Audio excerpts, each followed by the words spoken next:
नमस्कार, मी श्वेता भालेकर परब. आपण पाहताय TV9 मराठी टॉप 9 या बातमीपत्रात सर्वांचं स्वागत. सुरुवातीला पाहणार आहोत मराठा आरक्षणासंदर्भातल्या टॉप 9 बातम्या. राज्य मागासवर्ग आयोग महिनाभरात अहवाल सादर करणार. फेब्रुवारीमध्ये मराठा आरक्षणासाठी विशेष अधिवेशन बोलावणार. मुख्यमंत्री शिंदेंची विधानसभेत घोषणा. विधिमंडळाचं विशेष अधिवेशन बोलवून आवश्यकतेनुसार मराठा समाजाला आरक्षण दिलं जाईल. मराठा आरक्षणावर कायदा करायचा असल्यास 24 डिसेंबरच्या आत करा. 24 तारखेच्या डेडलाईनवर जरांगे ठाम. निकष किंवा अटी लावून द्यायचा असेल, तू कसा नातलग, हे जर सरकारला निकष पाहिजे असतील तर कायदाच पारित करावा लागणार आहे. सरकारनं तो 24 डिसेंबरच्या आत करावा. शिंदेंची आजची भूमिका सकारात्मक, पण फेब्रुवारीची मुदत मान्य नाही. मनोज जरांगे पाटलांची भूमिका. डिसेंबरच्या आत तुम्ही महाराष्ट्रातल्या सगळ्या मराठ्यांना आरक्षण द्यावं. मात्र पुढची जी तुमची डेडलाईन आहे ती आम्हाला मान्य नाही. आम्हाला जर तुम्ही आरक्षण जे आपलं ठरलंय त्या कागदाप्रमाणे त्यातला एक शब्द आपण घेतलाय. मराठा आरक्षणावर मी ठाम. 23 तारखेला आंदोलनाची पुढची दिशा जाहीर करणार. मनोज जरांगे पाटलांचा इशारा. कायदा पारित करणार या 2 दिवसात कॅबिनेट घेऊन हे त्यांनी क्लिअर या 23 तारखेच्या 12 वाजायच्या दुपारच्या आत करावं. म्हणजे आम्हाला पुढच्या आंदोलनाची दिशा ठरवायला जर तुम्ही हे असंच अंधारात ठेवलं तर आम्हाला 23 तारखेला आंदोलनाची दिशा जाहीर करावी लागणार. राज्य मागासवर्गाचा अहवाल महिनाभरात मागवणार. विधानसभेत मुख्यमंत्र्यांची माहिती.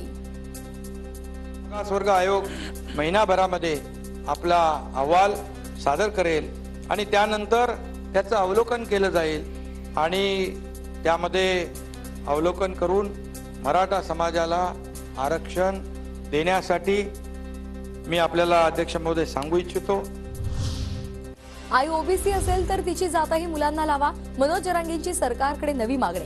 छगन भुजबळांचं ऐकून सरकार 6 कोटी मराठ्यांची नाराजी ओढावून घेते. मनोज जरांगेंचा निशाणा.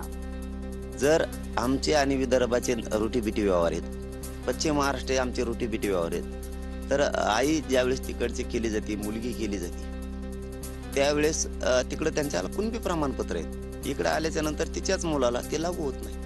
आईच्या मुलाला तिला असलेल्या आरक्षणाचा फायदा व्हावा. जातीय जनगणनेला राष्ट्रीय स्वयंसेवक संघाचा विरोध. देशात जातीवर आधारित विषमता राहू नये हीच आमची भावना. विदर्भ सहसंचालक श्रीधर गाडगे यांची माहिती. एवढी शक्ती आमची, एवढी शक्ती असे ते म्हणणार आणि त्याच्यामध्ये तेढ निर्माण होणार आणि जातीगड तेढ पुन्हा निर्माण झाली तर देशामध्ये विषमता आणि भांडणं लागतील. असं म्हणून आम्ही असं म्हणतो की बाबा ही जातीगत जनगणना ही काही सोयीची नाही आहे. आमचे 52%, त्यांचे 50% लोक असतील तर जातीनिहाय जनगणना व्हायलाच हवी. छगन भुजबळ यांचं वक्तव्य. जरांगेंच्या 6 कोटी मराठा भुजबळांचा सवाल. मराठा समाजाच्या बाबतीमध्ये ते जरांगे म्हणाले काहीतरी 6 कोटी आहेत मराठा समाज, असं काहीतरी त्या दिवशी मी ऐकलं. आता 6 कोटीचा म्हणजे ते 50% झाले आणि 50% मध्ये बाकीचे सगळे समाज. त्यामुळे मग आम्ही म्हणतो की बरं ठीक आहे, जात गणना करा, त्याच्यामुळे ओबीसी किती आहे हे समजेल. मनोज जरांगे पाटील यांच्या मराठा संवाद दौऱ्याला 20 डिसेंबर पासून सुरुवात होणार आहे. 20 ते 23 डिसेंबर दरम्यान बीड, जालना, परभणी, लातूर या जिल्ह्याचा दौरा. 23 डिसेंबरला बीडमध्ये जरांगे पाटलांची इशारा सभा.